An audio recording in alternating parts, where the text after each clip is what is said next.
تو میں نے آپ سے بتایا کہ یہ قدر جو ہے ایک تو اسی سے لفظ قدرت بنا ہے، اور نمبر دو اسی سے کسی شے کی قدر و قیمت، اور پھر اسی کے معنی ہے اندازہ مقرر کر دینا، کسی شے کا اندازہ مقرر کر دینا، یہ قدر ہے۔ اللہ نے ہر چیز کا ایک اندازہ مقرر کر دیا ہے، اور قدر مقادیر مشکات شریف میں ایک پورا باب ہے، ایمان بالقدر اس کا عنوان ہے صحیح ایمان میں۔ تو پہلی حدیث کیا ہے؟ مسلم شریف کی روایت ہے، عبداللہ ابن عمرو بن العاص رضی اللہ تعالی عنہما۔ حضرت عمرو بن العاص جو بڑے سرداران قریش میں سے تھے، بڑے سیاستدان تھے اور بڑے بہادر انسان بھی تھے، ان کے بیٹے ہیں عبداللہ۔ اور بڑی دلچسپی کی بات یہ ہے کہ باپ اور بیٹے کے مزاج میں بود المشرقین تھا۔ وہ تھے جنگجو اور سیاستدان اور بڑے سرداروں میں سے، یہ تھے انتہائی زاہد و عابد، انتہائی زاہد و عابد۔ انہی کے بارے میں آتا ہے پوری رات کھڑے رہتے تھے نوافل میں، اور ہر روز روزہ رکھتے تھے، جس پر حضور نے یوں کہنا چاہیے کہ ڈانٹ پلائی۔ آپ کو اطلاع ہوئی، آپ نے بلایا، یا عبداللہ اولم اخبر انک تقوم اللیل و تصوم النہار تصوم الدہر، کیا مجھے یہ خبر نہیں دی گئی ہے؟ یعنی مجھے یہ خبر ملی ہے کہ تم پوری رات کھڑے رہتے ہو، نماز پڑھتے ہو، تم ہر روز روزہ رکھتے ہو، اب کیا کرتے؟ بلا یا رسول اللہ، جھوٹ بولنے کا تو یارہ ہے ہی نہیں، اور ہو بھی نہیں سکتا۔ فرمایا لا تفعل، سخت سے۔ وہ عبداللہ ابن عمرو ابن العاص رضی اللہ تعالیٰ عنہما اس کے راوی ہیں، قال رسول اللہ صلی اللہ علیہ وسلم کتب اللہ مقادیر الخلائق قبل ان یخلق السماوات والارض ب50,000 سنہ۔ اللہ تعالیٰ نے مقداریں اور تقدیریں، ابھی دو الفاظ میں بولوں گا تاکہ آپ کے ذہن میں بات رہے، معین کر دی تھی، لکھ دی تھی آسمانوں اور زمین کی تخلیق سے 50,000 سال قبل۔ یہ ہے قدر، ہر چیز کی ایک تقدیر جو ہے وہ معین ہوئی ہے۔ اب آئیے اس میں کتاب سے مراد کیا ہے؟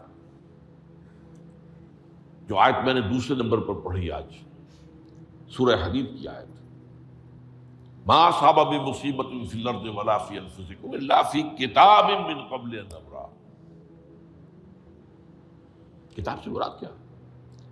نہیں پڑتی تم پر کوئی مصیبت، کوئی تکلیف، نہ زمین میں نہ تمہاری جانوں میں، زمین میں سیلاب کا آ جانا، زلزلے کا آ جانا، کوئی اور اس طرح کی عمومی ہلاکت کا آ جانا، عمومی تکلیف کا آ جانا، تمہاری جان میں اچانک جو ہے تشخیص ہو گیا کینسر ہے، اچھے بنے تھے، ٹھیک ٹھاک چل رہے تھے، کوئی معمولی سی تکلیف ہوئی، انویسٹیگیشن کیا تو معلوم ہوا تو کینسر ہے، اور وہ کافی بڑھ چکا ہے۔ لیکن جو شے بھی آتی ہے، چاہے تمہاری جان پر آئے چاہے زمین پر آئے، وہ ایک کتاب میں لکھی ہوئی موجود ہے اس سے پہلے کہ ہم اسے ظاہر کریں۔ یہ تمہیں مشکل نظر آئے گا، ان ذالک علی اللہ یسیر، یہ اللہ پر بہت آسان ہے، بہت آسان، اللہ کا علم کامل ہے۔ تو معلوم ایک بات جان لیجئے کہ حقیقت کتاب سے مراد اللہ کا علم قدیم ہے، اللہ کا علم حادث نہیں ہے، معاذ اللہ ثم معاذ اللہ، کہ کوئی شے ہوئی تو اس کے علم میں آئی۔ یہ ہمارے ہاں بعض گمراہ فرقوں کا عقیدہ ہے، اسے بدع کہتے ہیں، کہ اللہ کے علم میں بدع بھی ہے، یعنی کسی واقعے کے ظہور کے بعد اس پر کسی شے کا منکشف ہونا، معاذ اللہ ثم معاذ اللہ، یہ شان خداوندی سے بہت بڑی ہے۔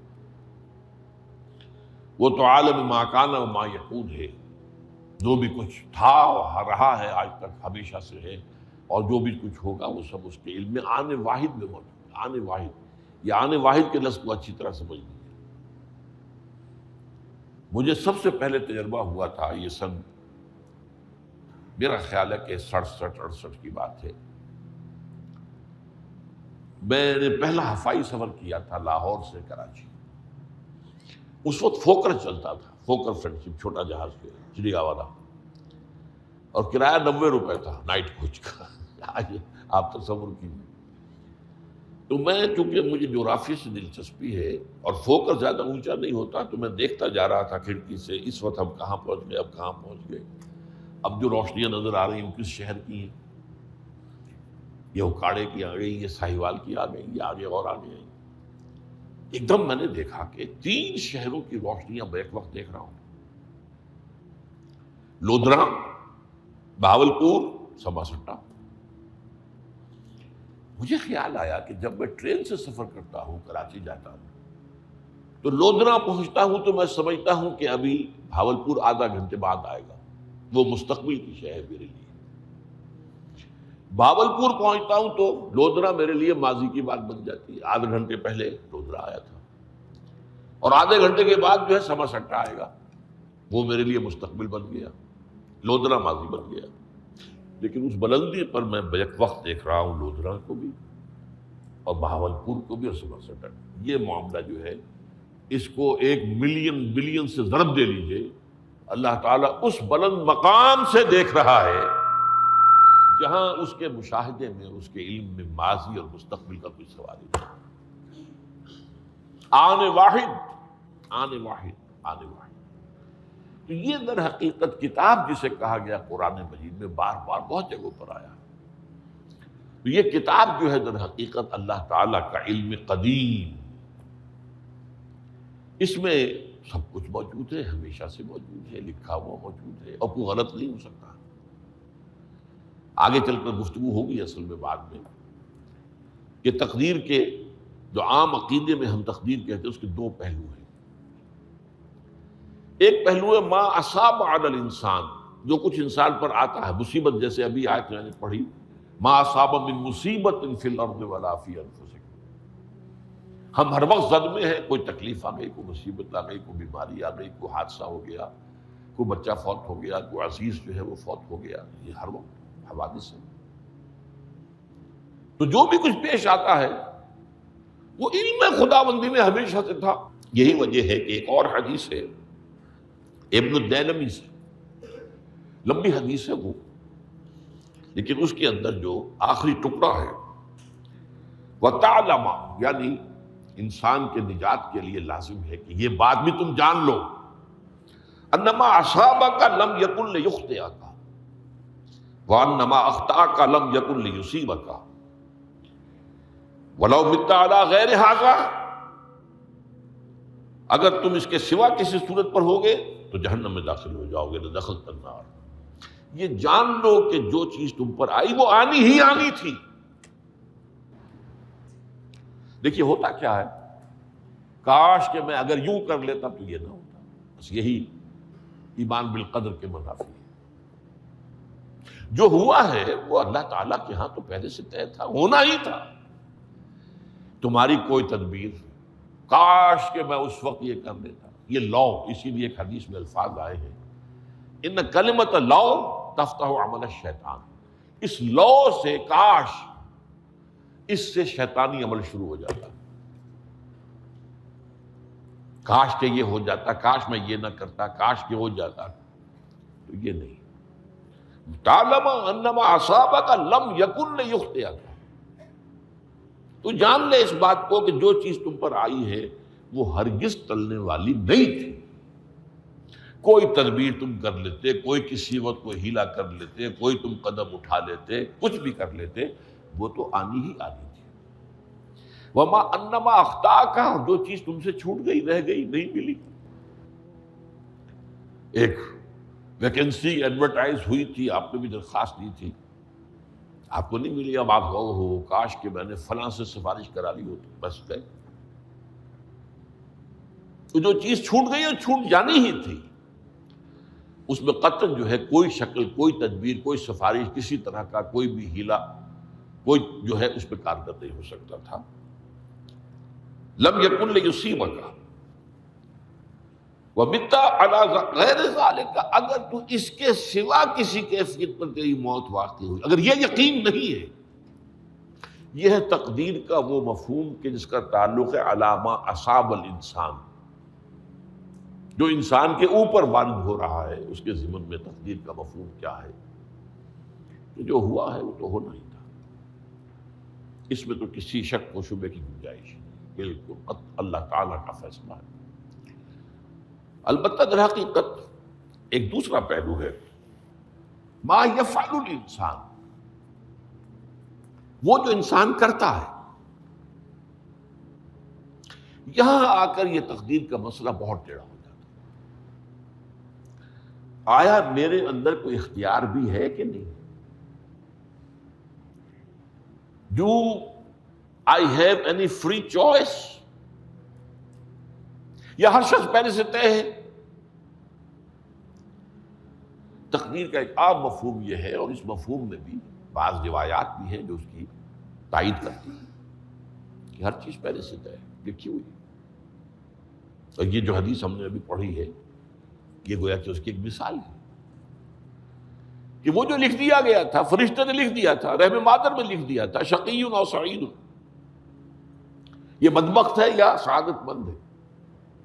تو ایک شخص پوری عمر نیکی کے کام کرتا رہا، آخری وقت میں آ کر کوئی ایسا حادثہ پیش آ گیا کہ وہ اہل جہنم کے سے کام شروع کر دی اور جہنمی ہو گیا۔ یا ایک شخص ساری عمر جو ہے جہنمیوں کے سے کام کرتا ہے، آخری وقت میں آ کر کوئی ایسی توفیق ملی، کچھ ایسا معاملہ ہو گیا، توبہ کر لی اور اس نے جو ہے اہل جنت کے سے اعمال شروع کر دی، ضرورت ہو گئی۔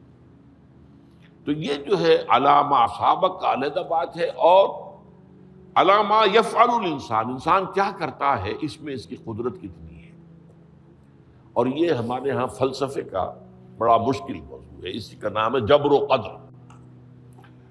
ہمارے اسلاف میں بھی کچھ لوگ ایسے ہیں متکلمین میں سے، دیکھیے ہمارے ہاں ایک وہ لوگ ہیں کہ جو اس پر قناعت کرتے ہیں کہ جو اللہ نے کہہ دیا اور رسول نے کہہ دیا، اس سے آگے ہم مین میخ نہیں نکالیں گے، وہ محفوظ راستے پر ہوتے ہیں۔ لیکن بہرحال انسان کو اللہ نے ایک عقل بھی دی ہے، اور یہ عقل سوالات اٹھاتی ہے، اور جو زیادہ ذہین انسان ہوتے ہیں ان کے اندر ان کی یہ مصیبت زیادہ ہوتی ہے، لہٰذا وہ تو سوچتے ہیں، کچھ نہ کچھ غور و فکر کرتے ہیں، بات سمجھنے کی کوشش کرتے ہیں۔ اس میں اب ہمارے ہاں دو طبقے ہو گئے، جبریہ، قدریہ۔ ایک نقطہ نظر یہ ہے کہ انسان مجبور محض، کوئی اختیار نہیں، اور ایک یہ ہے کہ انسان قادر مطلق ہے، جو چاہتا ہے اپنے فیصلے میں مختار مطلق ہے، وہ فیصلہ کرتا ہے۔ انہیں قدریہ کہتے ہیں۔ تو جبریہ اور قدریہ ان کی بحثیں ہمارے یہاں، یہ وہی تقدیر کا مسئلہ جو میں نے کہا تھا، بحثوں میں آ کر انہیں آج تک حل نہیں ہوا، حل ہو سکتا ہی نہیں۔ اب اس کے ضمن میں علامہ اقبال کا ایک شعر آپ کو سناتا ہوں، وہ بہت اچھا لگتا ہے، بہت خوبصورت لگتا ہے شعر ہونے کے اعتبار سے۔ تقدیر کے پابند جمادات و نباتات، مومن صرف اللہ کے احکام کا پابند۔ اس میں انسان سے پابندی کی نفی کر دی گئی ہے، وہ صرف پابند ہے اللہ کے احکام کا۔ نتیجے کے اعتبار سے تو جو یہ شعر کہہ رہا ہے جو بات، وہ صحیح ہے، پابندی اصل جو ہے وہ اللہ کے احکام کی ہے۔ لیکن یہ کہ تقدیر کی پابندی سے انسان بھی پوری طرح آزاد نہیں ہے۔ یہ سمجھ لینا کہ یہ جمادات و نباتات ہی کا معاملہ، یہ غلط ہے، یہ مبالغہ ہے۔ ظاہر بات ہے کہ شاعر جو ہے، شاعر مبالغے سے بچ نہیں سکتا، چاہے وہ علامہ اقبال ہی ہو، کوئی بھی ہو۔ تو اسی لیے سورہ شعراء کے اندر جو عام شعراء کی جو صفات بیان ہوئی ہیں وہ آپ کے ذہن میں آ گئی ہوگی۔ مبالغہ کرتے ہیں، فی کل واد یہیمون انہم یقولون ما لا یفعلون، وہ کہتے بھی وہ کچھ ہے جو کرتے نہیں ہیں، اور یہ بات تو علامہ اقبال پر بھی چشمہ ہوتی ہے۔ بہرحال یہ شعر ذرا پھر نوٹ کیجئے، تقدیر کے پابند جمادات و نباتات، مومن صرف اللہ کے احکام کا، کوئی بات صحیح نہیں۔ انسان بہت سے اعتبارات سے مجبور ہے۔ سب سے پہلے جو ہے انسان کے اندر ایک تقدیر نوعی ہے، نوع انسان۔ چھوٹی سی چڑیا اڑتی پھرتی ہے، انسان نہیں اڑ سکتا، آپ نے ٹھیک ہے مشین ایجاد کر دی، جہاز ایجاد کر لیا، آپ دوڑ رہے ہیں 500 آدمی اور سینکڑوں من سامان لے کر جو ہے وہ جا رہا ہے، 747 ہو یا 757 ہو، یہ کر لیا ٹھیک ہے، خود نہیں اڑ سکتے، اب کیا کریں گے آپ؟ یہ تقدیر نوعی ہے، اسپیشیز، ہر اسپیشیز کے لیے اللہ نے ایک اندازہ مقرر کر دیا ہے، اس اندازے ہی میں رہے گا، اس سے باہر نہیں جا سکتا۔ پھر ایک تقدیر شخصی ہے۔ اب دیکھیے تقدیر شخصی کیا ہے؟ بعض اوصاف و صفات ہمیں وراثتاً ملتے ہیں، we have no choice۔ پہلے بھی یہ بات مانی جاتی تھی، آج جو ہے ذرا سائنٹیفک انداز میں ہم کہتے ہیں جینز میں چلا آ رہا ہے، وہ جینز کو بدل سکتا ہے۔ جو جینز بھی آپ کو ملے اپنے والدین کی طرف سے، وہ آپ کی شخصیت کا ظاہر بات ہے کہ فیصلہ کن طرز پر اس کو ڈال دیتے، جینز ہے، پابندی ہے۔ نمبر 2 یہ کہ خاص طور پر جو گھر کا ابتدائی ماحول ہوتا ہے، ماں کی گود اور ابتدائی گہوارہ گھر کا، اس کے جو اثرات مرتسم ہو جاتے ہیں شخصیت کے اوپر، وہ بھی بڑے مستقل ہوتے ہیں، پختہ ہوتے ہیں۔ ان دونوں چیزوں کو ضرب دے لیجئے، hereditary factors multiplied by environmental factors, اس سے مل کر ایک شے تیار ہوتی ہے جس کو قرآن کہتا ہے شاکلہ۔ قُلْ كُلٌّ يَعْمَلُ عَلَىٰ شَاكِلَتِهِ فَرَبُّكُمْ أَعْلَمُ بِمَنْ هُوَ أَهْدَىٰ سَبِيلًا، سورہ بنی اسرائیل۔ شاکلہ کسے کہتے ہیں؟ شاکلہ، شکل دینے والی شے۔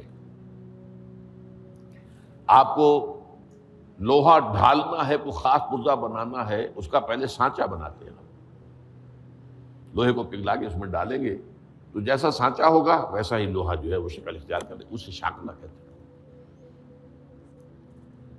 یہ شاکلہ جو ہے ہر انسان کا، اس سے باہر انسان نہیں جا سکتا، اس کے اندر سٹرگل ہوگی، اس کے اندر اس کی جد و جہد ہوگی، لیکن اس کا یہ مطلب نہیں ہے کہ اس کو کوئی فری چوائس ہے۔ فری چوائس ہے، لیکن وہ فری چوائس انہی حدود کے اندر کام کرے گا، اس سے باہر نہیں۔ اس بات کو مختلف احادیث میں حضور نے بہت خوبصورتی سے بیان کیا۔ ایک حدیث بڑی اہم ہے، بڑی اہم ہے، الناس کالمعادن، انسانوں کی مثال بھی معدنیات کیسی ہے۔ اب سونے کی معدنیات میں سے سونے کی جو اور ہے، اب پتہ نہیں اردو میں مجھے معلوم نہیں اور کا ترجمہ کیا کرتے ہیں عام طور پر، لیکن جانتے ہیں اور وہ کچی دھات جس سے کو صاف کر دیتے ہیں تو پھر وہ دھات جو ہے خالص شکل میں سامنے آ جاتی ہے۔ سونے کی اور سے سونا بنے گا، چاندی کی اور سے چاندی بنے گی، سونا تو نہیں بن سکتا، جتنا چاہے صاف کر لیں، وہ اور تو مستقل ہے۔ الناس کالمعادن خیارکم فی الجاہلیت خیارکم فی الاسلام، جو تم میں جاہلیت کے دور میں، پری اسلامک دور میں جو بہترین تھے، وہی اسلام میں آ کر بہترین ہوئے۔ وہ اور سونے کی تھی، وہ صاف ہو گئی ہے، اور سونا جو ہے وہ نکھر کر خالص سونا بن کر آ گیا ہے، اسلام نے صاف کر دیا۔ وہ چاندی کی اور تھی، اسلام نے اس کو صاف کر دیا ہے، وہ نکھر کر چمکتا ہوا جو ہے وہ چاندی بن گئی۔ لیکن یہ کہ اذا فقہوا، البتہ پھر اس میں ایک اضافہ کیا حضور نے، جبکہ ان کے اندر دین کا فہم داخل ہو جائے، تو یہ کہ جو بہترین پہلے تھے وہی بہترین اب ہوں گے۔ اسلام لانے سے پہلے بھی بہترین ابو بکر تھے، اسلام لانے کے بعد بھی بہترین ابو بکر۔ حضور پر وحی سے پہلے بھی بہترین خاتون خدیجۃ الکبریٰ تھی، ایمان لانے کے بعد بھی بہترین خاتون خدیجۃ الکبریٰ۔ اور دوسری حدیث سنیے، عن ابی الدرداء رضی اللہ تعالی عنہ قال بینما نحن عند رسول اللہ صلی اللہ علیہ وسلم، اسی حال میں کہ ہم ایک روز ہم حضور کے پاس تھے، نتذاکرون ما یکون، اور ہم ذرا سوچ رہے تھے کیا کیا کچھ پیش آنے والا ہے دنیا میں. اذ قال رسول اللہ صلی اللہ علیہ وسلم، جبکہ حضور نے ہم سے ایک بات کہی، بڑی غور سے سنیے. اذا سمعتم بجبل ان زال عن مکانہ فصدقوہ، اگر تم یہ سنو کہ کوئی پہاڑ اپنی جگہ سے ٹل گیا تو مان لینا. وَإِذَا سَمِعْتُم بِرَجُلٍ تَغَيَّرَ عَنْ خَلْقِهِ فَلَا تُصَدِّقُوهُ، اور اگر تم سنو کہ کوئی شخص جو ہے وہ اپنی سرشت سے، اپنی جبلت سے بدل گیا تو کبھی نہ مانو.